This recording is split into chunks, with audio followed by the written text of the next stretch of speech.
Hi, it's Cassandra with Vine. Yesterday, we stayed with Black Beauty and learned how hard of a time some of the cab drivers had. We also said goodbye to Ginger. Today, we will continue going with Black Beauty in his cab riding days with Jerry. Let's continue.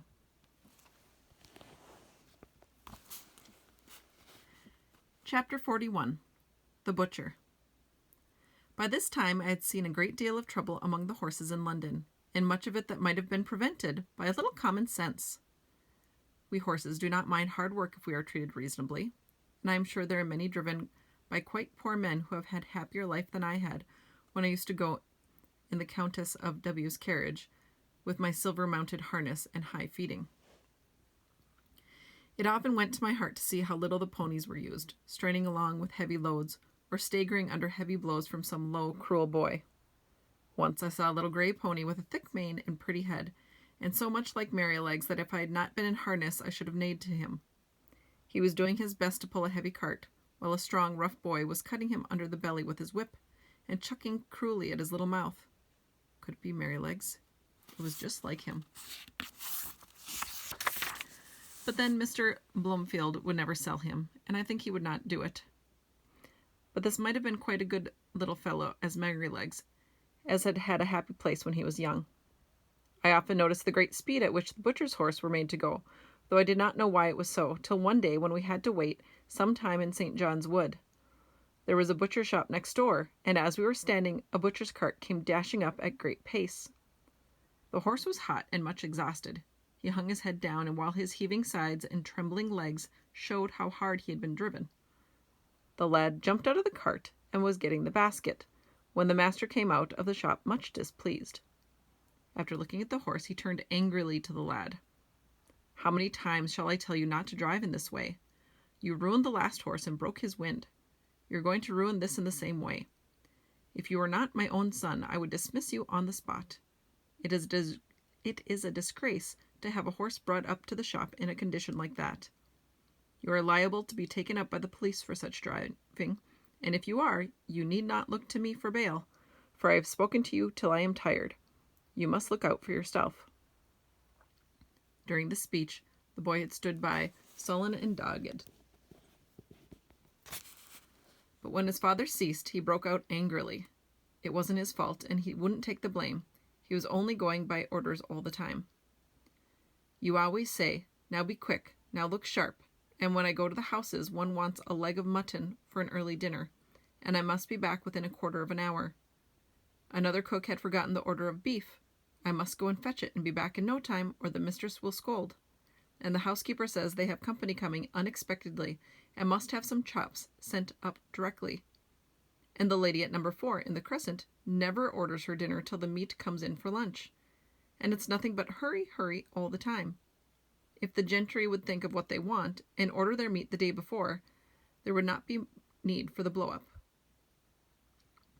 "I wish to goodness they would," said the butcher. "'Twould save me a wonderful deal of harass, and I could suit my customers much better if I knew beforehand. But there, what's the use of talking? Whoever thinks of the butcher's convenience, or a butcher's horse? Now then, take him in, and look well to him. Mind he does not go out again today, and if anything else is wanted, you must carry it yourself in the basket." With that he went in, and the horse was led away. But all boys are not cruel. I have seen some as fond of their pony or donkeys as if it had been a favorite dog, and the little creatures have worked always as cheerfully and willingly for their young drivers as I work for Jerry. It may be hard work sometimes, but a friend's hand and voice make it easy. There was a young coster boy who came up our street with greens and potatoes.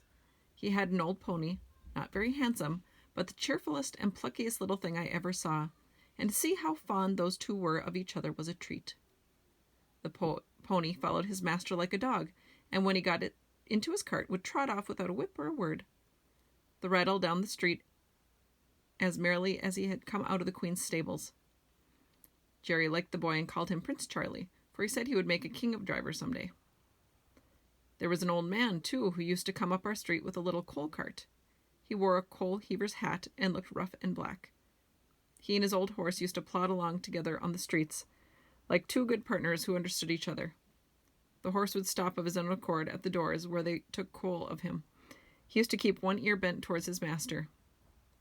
The old man's cry could be heard up the street long before he came near. I never knew what he said, but the children called him O-Ba-Aru, for it sounded like that. Polly took her coal of him, and he was very friendly, and Jerry said it was a comfort to think how happy an old horse might be in a poor place. Chapter 42. The Election.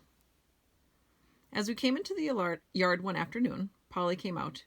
Jerry, I have Mr. B here to ask about your vote, and he wants to hire your cab for the election. He will call for an answer. Well, Polly, you may say that my cab will be otherwise engaged.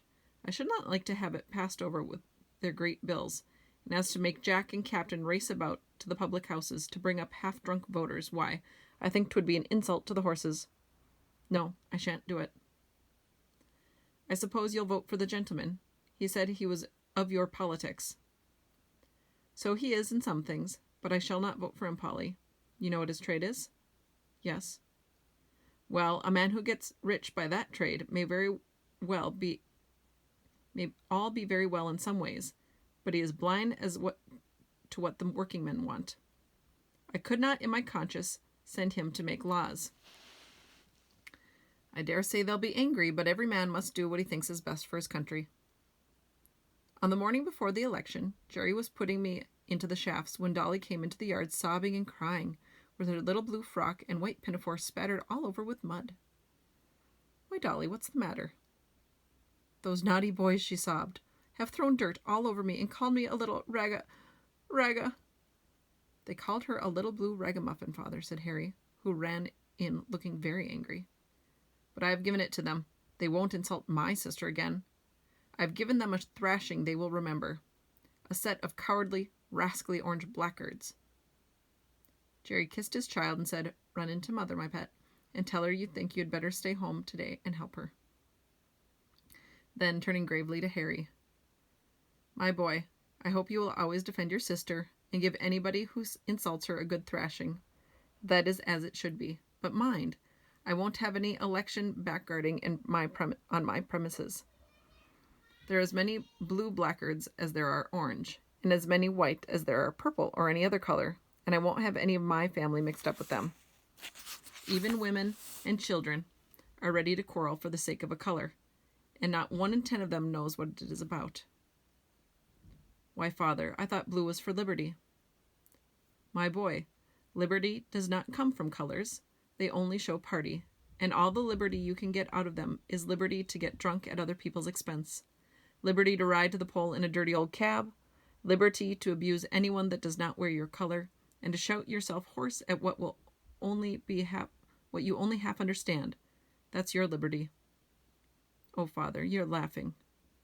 No, Harry, I'm serious, and I am ashamed to see how men go on that ought to know better. An election is a very serious thing. At least it ought to be, and every man ought to vote according to his conscience, and let his neighbor do the same. Chapter 43. A Friend in Need. At last came the election day, and there was no lack of work for Jerry and me. First came a stout, puffy gentleman with a carpet bag. He wanted to go to Bishopsgate Station. Then we were called by a party who wished to be taken to Regent's Park. Next, we were wanted in a side street where the timid, anxious lady was waiting to be taken to the bank. There we had to stop to take her back again, just as we had set her down. A red-faced gentleman with a handful of papers came running up, out of breath, and before Jerry could get down, he had opened the door, popped himself in, and called out, Bow Street Police Station, quick! So off we went with him. And when after another turn or two we came back, there was no cab on the stand. Jerry put on my nosebag, for, as he said, we must eat when we can on such days as these, so munch away, Jack, and make the best of your time, old boy. I found I had good feet of crushed oats, wetted up with a little bran. This would be a treat any day, but was specially refreshing then. Jerry was so thoughtful and kind. What horse would not want to do his best for such a master? Then he took one of Polly's meat pies, and standing near me, began to eat it. The street was very full, and the cabs with the candidates' colors on them were dashing round through the crowd as if life and limb were of no consequence. We saw 2 people knocked down that day, and one was a woman. The horses were having a bad time of it, poor things, but the voters inside thought nothing of that. Many of them were half drunk, hurrahing out of the cab windows if their own party came by. It was the first election I had seen, and I don't want to be in another, though I've heard things are better now. Jerry and I had not eaten many mouthfuls before a poor young woman, carrying a heavy child, came along the street. She was looking this way and that, and seemed quite bewildered. Presently she made her way up to Jerry and asked if he could tell her the way to St. Thomas's Hospital, and how far it was to get there. She had come from the country that morning, she said, and in a market cart, and she did not know about the election, and was quite a stranger in London. She had got an order for the hospital for her little boy. The child was crying with a feeble, pining cry. Poor little fellow, she said. He suffers a deal of pain. He's 4 years old and can't walk any more than a baby. But the doctor said if I could get him to the hospital, he might get well. Pray, sir, how far is it, and which way? Why, missus, said Jerry, you can't get there walking through crowds like this. Why, it is 3 miles away, and that child is heavy. Yes, bless him, he is, but I am strong, thank God, and if I knew the way, I think I should get on somehow. Please tell me the way. You can't do it, said Jerry. You might be knocked down and the child run over. Now, look here, just get into the cab, and I'll drive you safe to the hospital. Don't you see the rain is coming on? No, sir, no, I can't do that, thank you. I have only just enough money to get back with. Please tell me the way. Look you here, missus, said Jerry. I've got a wife and a dear child and dear children at home, and I know a father's feelings. Now get into the cab, and I'll take you there for nothing. I'd be ashamed of myself to let a woman and sick child run risk like that. Heaven bless you, said the woman, and burst into tears. There, there, cheer up, my dear. I'll soon take you there. Come on, let me get you inside. As Jerry went to open the door, 2 men with colors on their hats and buttonholes ran up, calling out, "Cab!" Engaged, cried Jerry, but one of the men, pushing past the woman, sprang into the cab, followed by the other. Jerry looked as stern as a policeman. This cab is already engaged, gentlemen, by that lady. Lady, said one of them. Oh, she can wait. Our business is very important.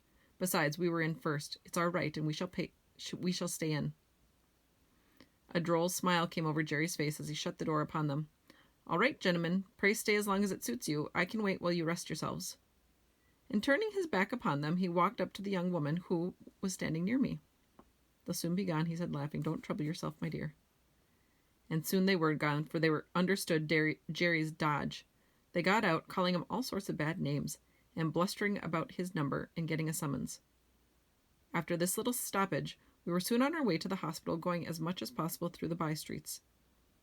Jerry rang the great bell and helped the young woman out. Thank you 1,000 times, she said. I could never have got here alone. You're kindly welcome, and I hope the dear child will be better soon. He watched her go in at the door and gently said to himself, Inasmuch as ye have done it to one of the least of these. Then he patted my neck, which was always his way when anything pleased him. The rain was now coming down fast, and just as we were leaving the hospital, the door opened again, and the porter called out, Cab! We stopped, and the lady came down the steps. Jerry seemed to know her at once. She pulled back her veil and said, Barker, Jeremiah Barker, is that you? I'm very glad to find you here. You are just the friend I want, for it is very difficult to get a cab in this part of London today. I shall be proud to serve you, ma'am. I'm right glad I happened to be here. Where might I take you, ma'am? To the Paddington station, and then, if we are in good time, I think we shall be. You shall tell me all about Mary and the children. We got to the station in good time, and being under shelter, the lady stood a good while talking to Jerry. I found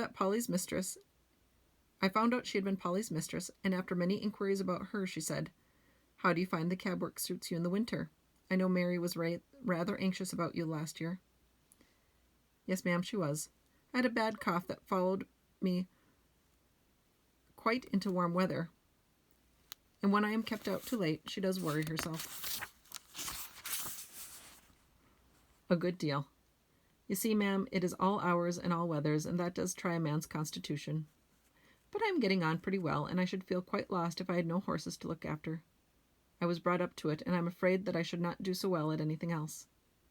"Well, Barker," she said, "it would be a great pity that you should seriously risk your health in this work, not only for your sake, but for Mary's and the children's. There are many places where good drivers or good grooms are wanted.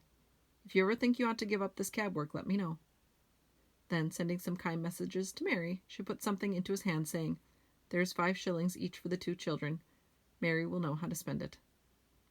Jerry thanked her, and seemed much pleased, and turned out of the station. We at last reached home, and I, at least, was tired. Chapter 44. Old Captain and His Successor. Captain and I were great friends. He was a noble old fellow, and he was very good company. I never thought he would have to leave his home and go down the hill, but his turn came, and this was how it happened. I was not there, but I heard all about it. He and Jerry had taken a party to the great railway station over London Bridge, and were coming back, somewhere between the bridge and the monument, when Jerry saw a brewer's empty dray coming along, drawn by 2 powerful horses. The drayman was lashing his horses with a heavy whip. The dray was light, and they started off at a ferocious rate. The man had no control over them, and the street was full of traffic. One young girl was knocked down and run over. The next moment they dashed up against our cab. Both of the wheels were torn off, and the cab was thrown over. Captain was dragged. The shaft splintered, and one of them ran into his side. Jerry, too, was thrown, but only bruised. Nobody could tell how he escaped. He always said 'twas a miracle.